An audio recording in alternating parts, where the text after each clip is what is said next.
My name is Clarissa Monroe, 28 years old. When my mom first told me we couldn't afford Christmas for the kids this year, I wanted to believe her. She sat at my kitchen table, wringing her hands, her voice trembling like she was confessing a crime. Groceries are ridiculous. Rent keeps climbing. Honey, I just don't have it in me this year. Her eyes shimmered with tears. She even dabbed at them with the corner of a napkin like she couldn't hold back. I nodded, trying to be the good daughter. I told myself I understood. Everyone was struggling. We didn't need extravagance. We could make do with a simple breakfast together, a quiet holiday.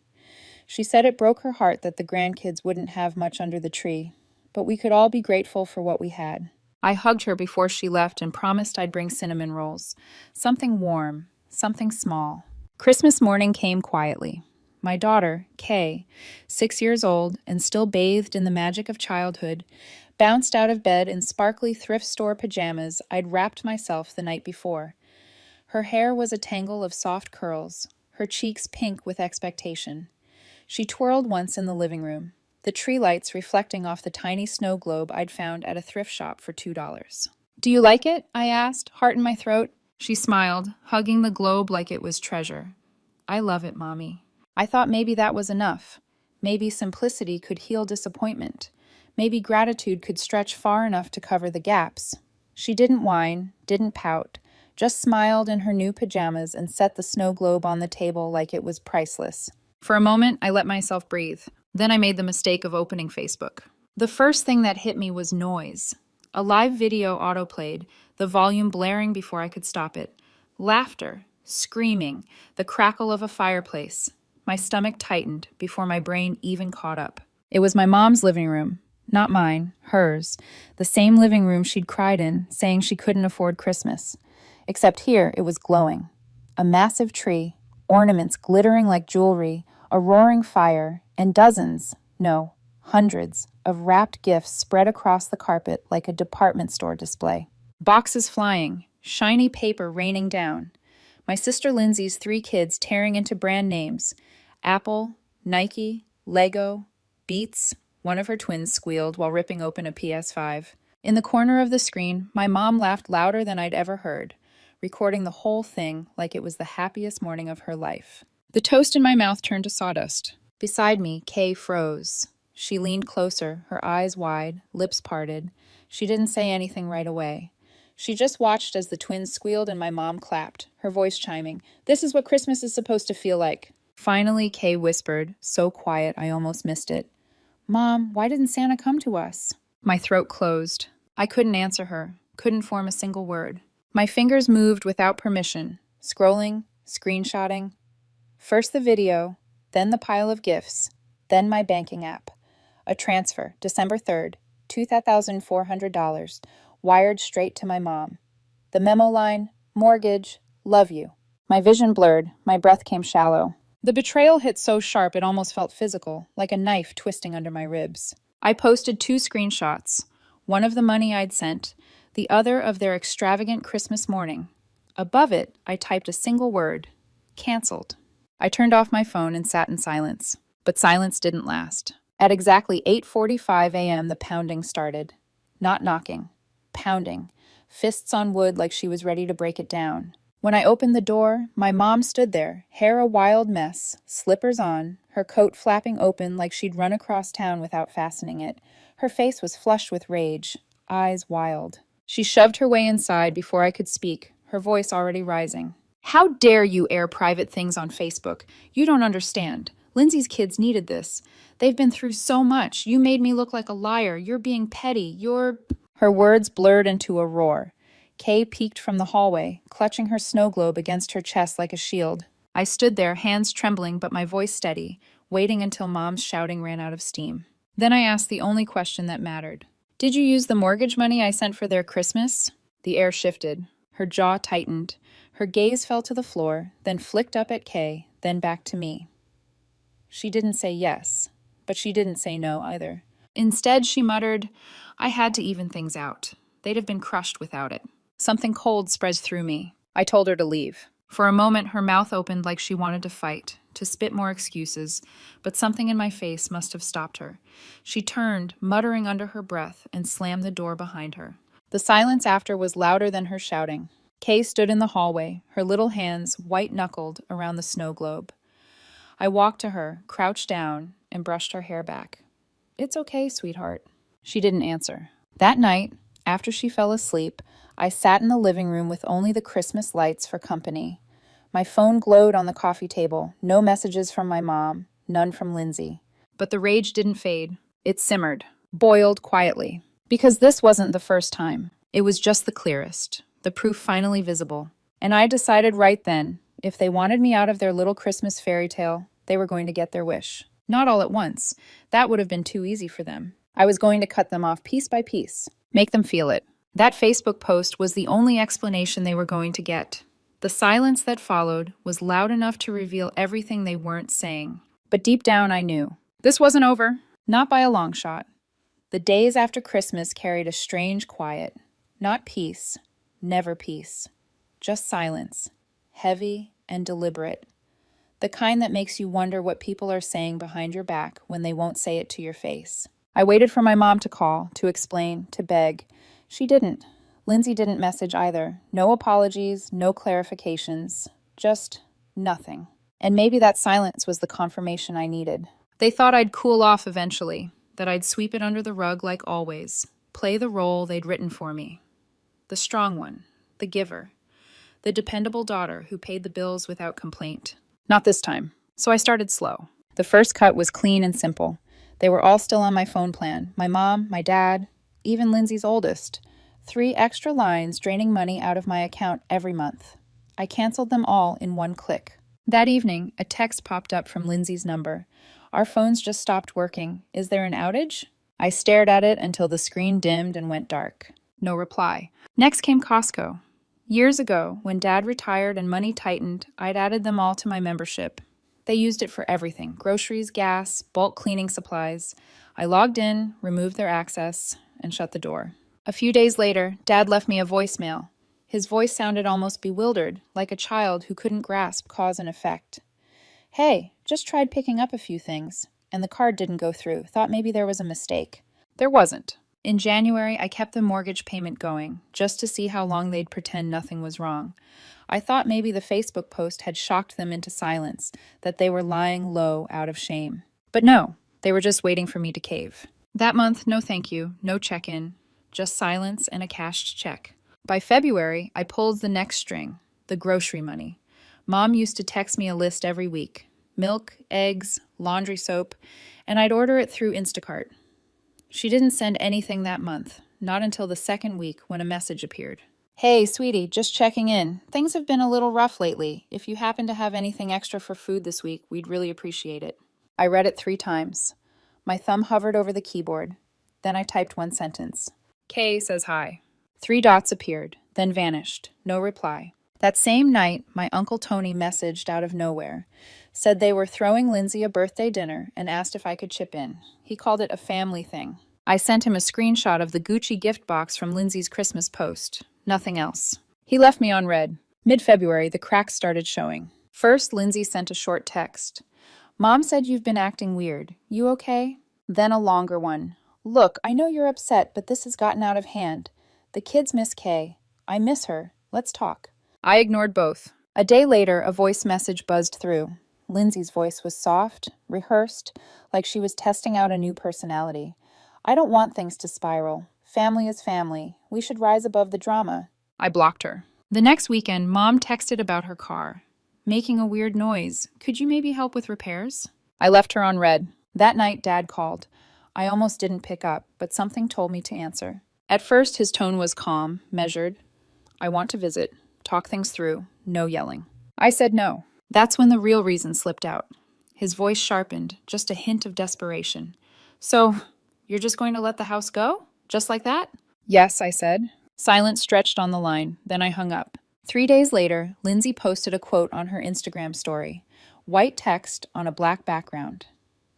"Cutting people off doesn't make you heartless. It makes you honest." I almost laughed. They were trying to paint themselves as the victims, as if I hadn't been the one feeding their lives for years. By March, things went quiet again. A silence so thick it felt like a trap. No calls, no texts, no birthday invitations, no guilt-laden requests, just absence. But silence doesn't always mean peace. Sometimes it means planning. I could feel it in my bones. They weren't done. And then Easter came. I hadn't planned anything big. Just a small backyard egg hunt for Kay, a basket with chocolates, a few plastic eggs filled with jelly beans. She didn't need grand gestures, just laughter, a little sugar, and the thrill of finding an egg in the grass. We were sitting on the porch painting eggs when her iPad pinged. She rarely got messages. Her contacts list was locked down tight. Me, her teacher, 2 cousins. I wiped my hands, walked over, and glanced at the screen. It was a video from my mom. I clicked. And there it was again. Lindsay's kids, holding up giant Easter baskets stuffed with branded toys, gift cards, even cash. Behind the camera, my mom's voice rang out, syrupy and triumphant. "You guys better thank the Easter Bunny. This is what love looks like." One of the twins looked up and asked, "Are we going to see Kay?" And my mom answered, clear as a bell, "No, not this year. Her mommy's being difficult again." I froze. Kay had been watching over my shoulder. She didn't cry. She didn't say a word. She just stood up, carried her little paintbrush inside, and closed her bedroom door without asking. That broke me, not because of what Mom said, but because of how quietly my daughter accepted it. Like she already knew. Like she had expected it. That night, I opened my laptop, logged into the mortgage account, and canceled the recurring payment. No warning, no explanation. Let them figure it out when the bill came due. I called a locksmith the next morning and changed the locks on my house, just in case. Because I knew now. This wasn't about money anymore. It was about control, and I was done giving it to them. By April, the silence had turned into something darker. It wasn't absence anymore. It was calculation.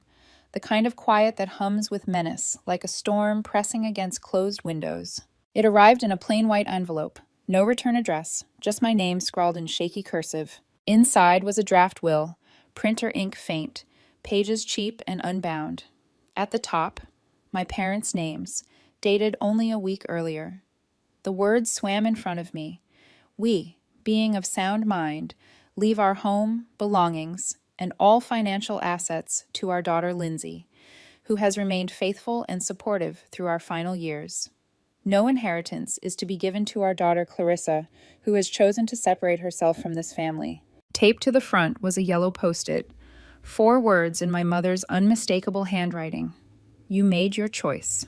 My hands went cold. It wasn't the will itself that gutted me. I didn't care about their house or their belongings, most of which I had paid for anyway. It was the message. They were rewriting the story, casting me as the selfish daughter, the betrayer. I slid the pages into a drawer and poured a glass of wine, but my stomach churned long after midnight. 2 days later, the whispers started. Emails from people I hadn't spoken to in years. Old coworkers, acquaintances, even a high school friend. "Hey, just checking in. Your mom mentioned you've been going through a rough patch. Hope you're okay. Lindsay told me you've been acting different. If you need to talk, I'm here." Piece by piece, they were constructing a narrative. Not just to me, to the world. And it worked, at least at first. People pitied them. Reached out to me cautiously, like I was fragile, unstable, exactly how my family wanted me to look. Then came the flyer. Kay came home from art class with it folded into her backpack. A church food drive, innocent enough. But attached to it was a sticky note. God doesn't turn his back on family. Maybe you shouldn't either. My blood ran hot. I called the community center. The receptionist hesitated, then told me they'd already had complaints about a woman loitering in the parking lot 3 afternoons in a row. Said she claimed she was waiting for her granddaughter. They were reviewing security footage. I didn't need to see it. I already knew who it was. That night, a new Facebook account appeared in my inbox. No profile picture, no posts. The name was Family First. The message, "Your daughter doesn't deserve to grow up like this. She deserves us. You'll regret this when she's older." I didn't block it, not yet. I wanted to see what else they'd try. The next 3 days brought a steady drip of poison. Screenshots of old family photos, pictures of Kay from years past, even clips of my parents' house decorated for Easter. Then came the voice message. Not words, just breathing. Slow, heavy, gravel crunching underfoot. They wanted to rattle me, but something in me had shifted. I wasn't scared anymore. I was documenting. I opened a Google Doc and began a ledger. Dates, times, screenshots, every message, every photo. I even snapped pictures of the flyer, the sticky note, the fake will. If they wanted to play games, I'd build a record strong enough to choke them with. But even walls of evidence can't stop a chill when it crawls up your spine. So I called my cousin, Tara. She had always kept her distance, called my mom stage 5 manipulative years before I had the courage to say it out loud. I told her everything. She didn't sound surprised, but she told me something I wasn't expecting. Lindsay told a friend you lost everything, Tara said, that you're having a breakdown, that Kay's not even in school, and CPS might be involved soon. She said the family is ready to step in if needed. My stomach dropped. They weren't just smearing me, they were building a case. A fake one, but dangerous all the same. Then Tara added, my friend's a paralegal. She saw that will. If they actually mailed it knowing it's fake, that's not just manipulation. That's fraud. That's legally traceable. For the first time in months, I felt something shift, a flicker of power. This wasn't just toxic anymore. This was criminal. The next day, I booked an appointment with a family lawyer. I walked into his office with a binder full of printouts, voice memos, screenshots. He flipped through the pages, his expression unreadable. When I told him about the gift bag Mom had left at Kay's school, complete with a card that read, Grandma loves you always, no matter what Mommy says, he set the file down and looked me in the eye. Have they tried to contact your daughter directly? I nodded. Yes, videos, messages, that bag, even drafts saved in her old tablet. He didn't hesitate.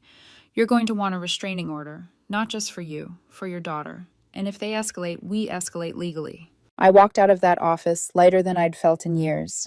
For once, I wasn't reacting. I was protecting. A week later, the papers were filed. I didn't tell my family.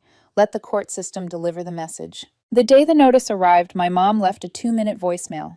Her voice cracked with tears, rambling about how I was punishing them for loving Kay too much. We only wanted her to know we're still here. You're poisoning her against us. Then she said something that froze my blood. She asked about us, Clarissa. She misses us. She said she doesn't understand why you're doing this.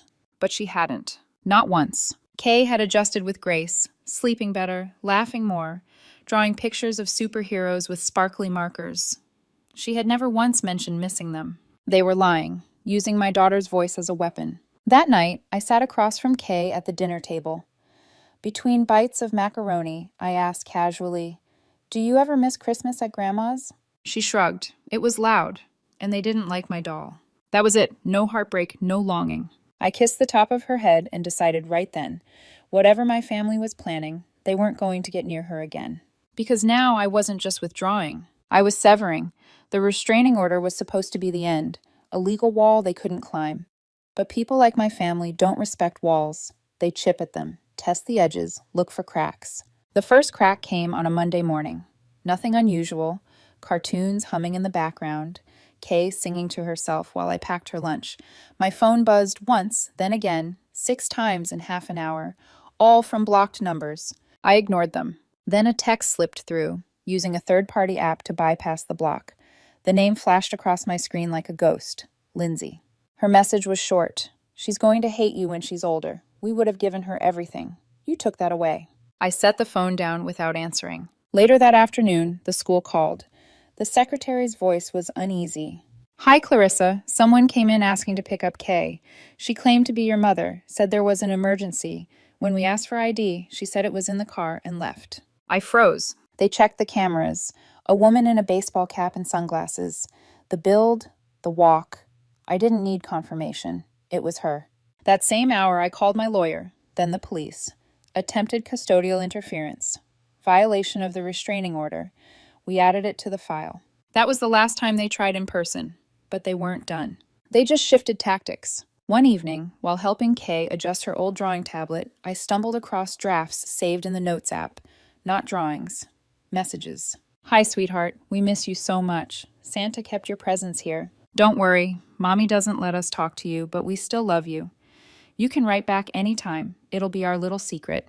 They hadn't sent them. Just saved them in drafts, waiting for her to find them. Worse, there were uploads to the cloud. Old photos of her bedroom at my parents' house. Voice memos saying, we love you, Kay. We're still here. I turned to her, heart hammering. Have you seen these? She nodded once, eyes cast down. I didn't tell you, because I didn't want you to feel bad. She had been protecting me. That broke something in me. That night, I boxed the tablet, wiped it clean, and bought her a new one, locked down tighter than Fort Knox. I changed every account, every password. Then I sat her down. I didn't give her the ugly details, but I told her the truth. Sometimes people, even people who say they love us, don't make safe choices. We're not mad. We're just done. She studied me for a second, then asked, "So they're not coming back?" I swallowed. "No, not anymore." She didn't cry. She smiled. "Can we bake cookies this weekend?" "Yes, baby, we can." That night, another burner message arrived. A string of numbers for a username. The message, "She'll never forgive you." I typed one word in reply, "Enough."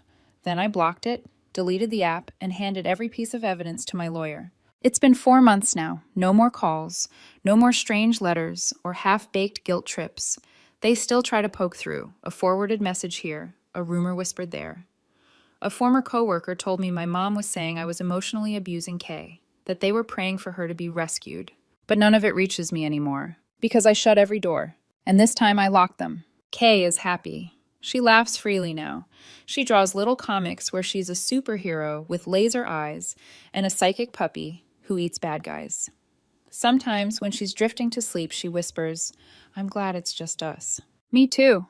They thought my giving made me weak, that my sacrifices meant they could take and take, rewriting me as the villain when I finally said no. What they didn't realize was that the moment I stopped giving, I became unstoppable. No more. And I meant it.